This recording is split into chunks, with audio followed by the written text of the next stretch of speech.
Cell as the basic unit of life. We are going to dive deeply into the structure of the cells.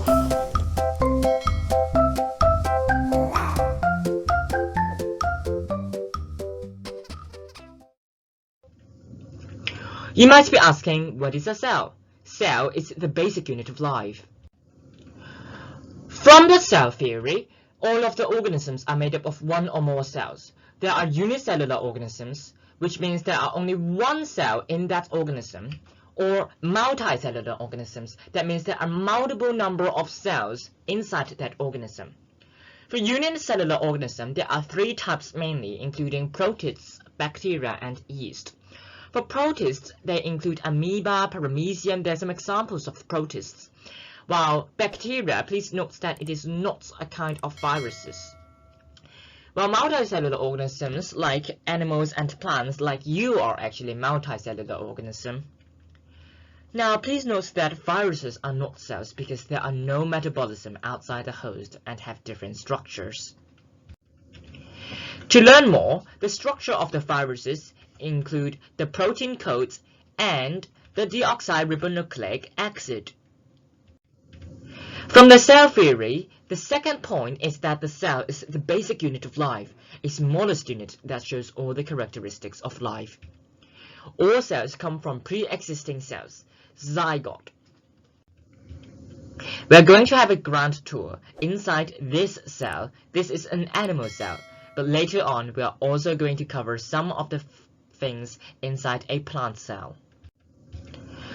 Let's go to the first station, the cell membrane. It's made up of phospholipids and proteins, and it is differentially permeable. For small non-polar molecules, they dissolve in the phospholipid bilayer.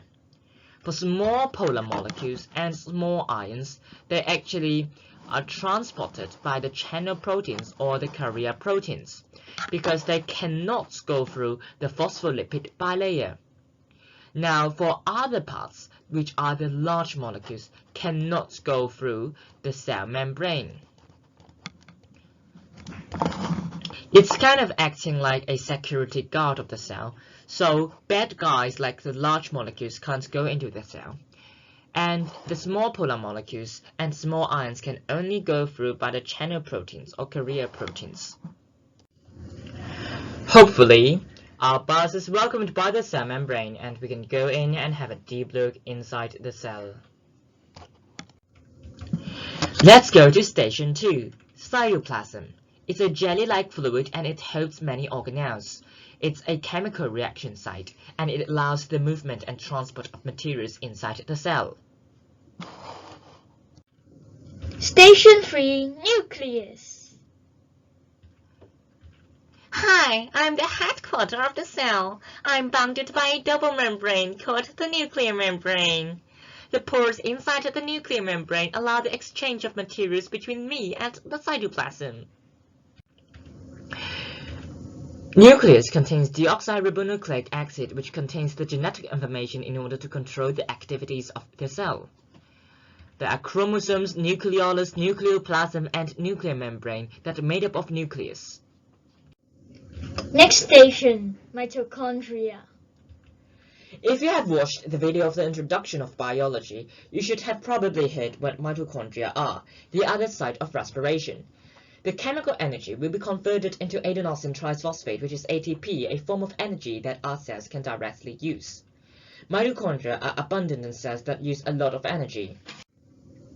Next station, rough endoplasmic reticulum.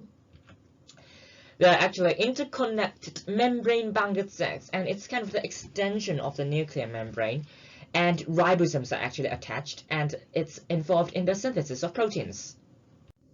Next station, ribosomes. Well, ribosomes are involved in the synthesis of proteins, and they contain no membrane. Next station, smooth endoplasmic reticulum. They're actually interconnected membrane-bounded cells and extension of nuclear membrane again, but they're actually a site for synthesis of lipids instead of proteins, and they're abundant in cells that produce a large amount of lipids. Station 8, cell wall.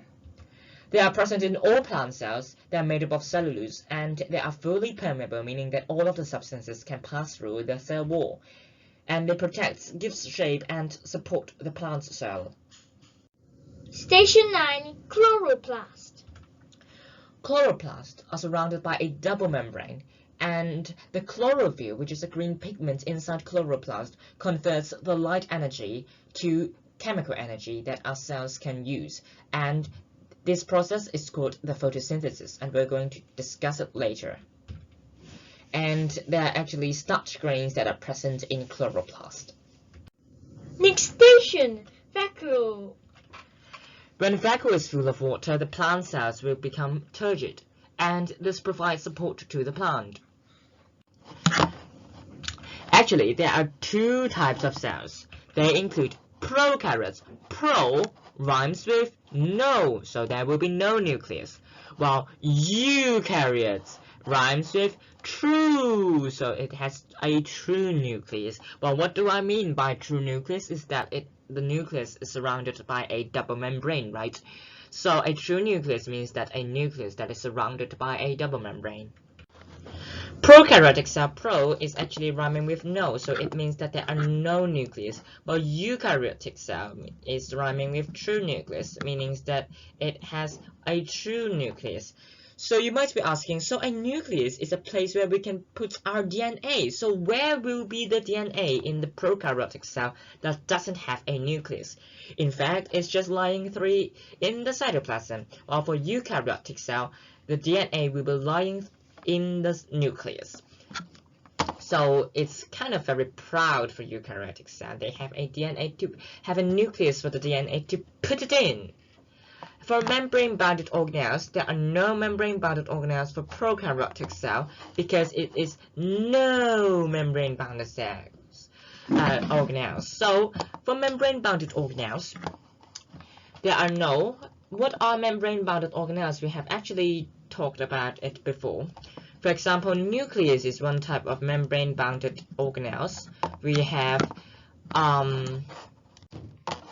so there are actually for single membrane there are rough and smooth which means the endoplasmic reticulum. And we also have other double membranes, like the nucleus have a double membrane, the mitochondria. Okay, let me just spell it here. Oh my god, why my handwriting is so bad today? So mitochondria have two membranes. So for prokaryotic cells, they have no mitochondria. They don't have nucleus. They don't have smooth or rough So that is the reason why we say there are no membrane-bounded organelles in the prokaryotic cell, while it will be present in all of the eukaryotic cells. Next, let's talk about ribosomes. So the ribosomes will only be in the cytoplasm, and for eukaryotic cell, because there are membrane-bounded organelles, some of them will be attached to the rough actually. Why I say it's rough is because the ribosomes are involved in the synthesis of protein, and on the rough there are actually some kind of ribosomes which make the endoplasmic reticulum, as you can imagine, rough. But of course, there are also some of them that are lying free in the cytoplasm for eukaryotic cells. Now let's talk about cell wall. Cell wall, actually, first prokaryotic cell, what you need to remember is the cell wall is only present in all the plant cells. They are present in all the plant cells. While for prokaryotic cell, they contain no cellulose, even if they have a cell wall. They might be absent, it might be present, we don't know, but what we know is that they do not contain cellulose. All of the cell wall inside the prokaryotic cell do not contain cellulose. One type of prokaryotic cell will be bacteria. Let me just write it down here. So you remember bacteria is also unicellular, so actually prokaryotic cells are actually prokaryotes directly. So what you need to know is that prokaryotes means the organelles that contain prokaryotic cells, while eukaryotes means that they contain eukaryotic cell. Eukaryotes. okay, ending with TES. So we can actually say prokaryotes are prokaryotic cell because all of the prokaryotes have only one cell.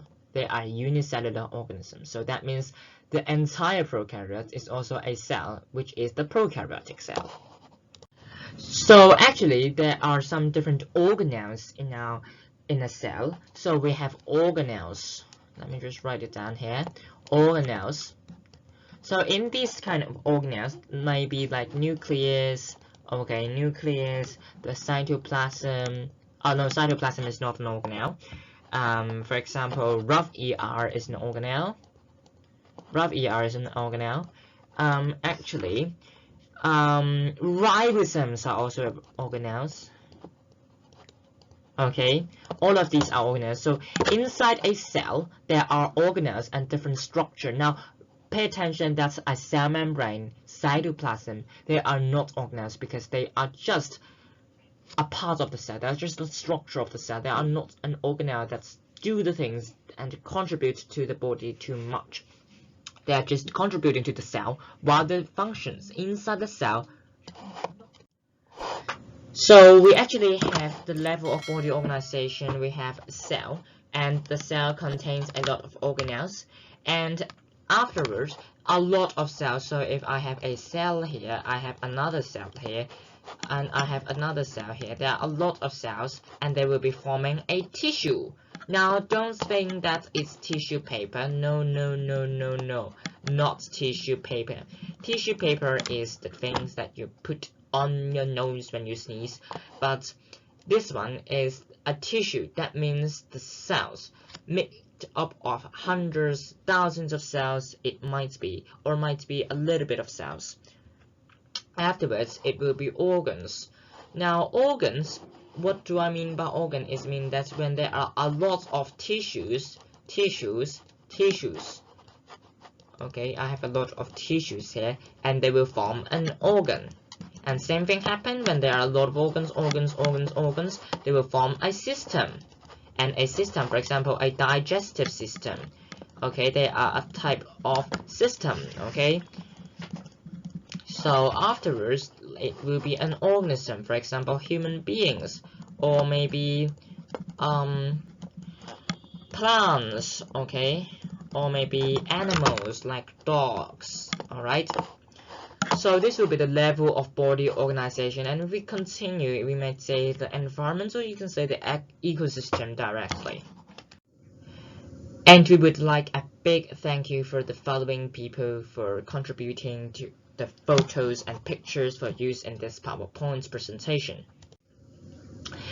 Please make sure that you subscribe. It's 100% free to subscribe. This is the function of YouTube. You won't miss out any new videos that will help with your studies.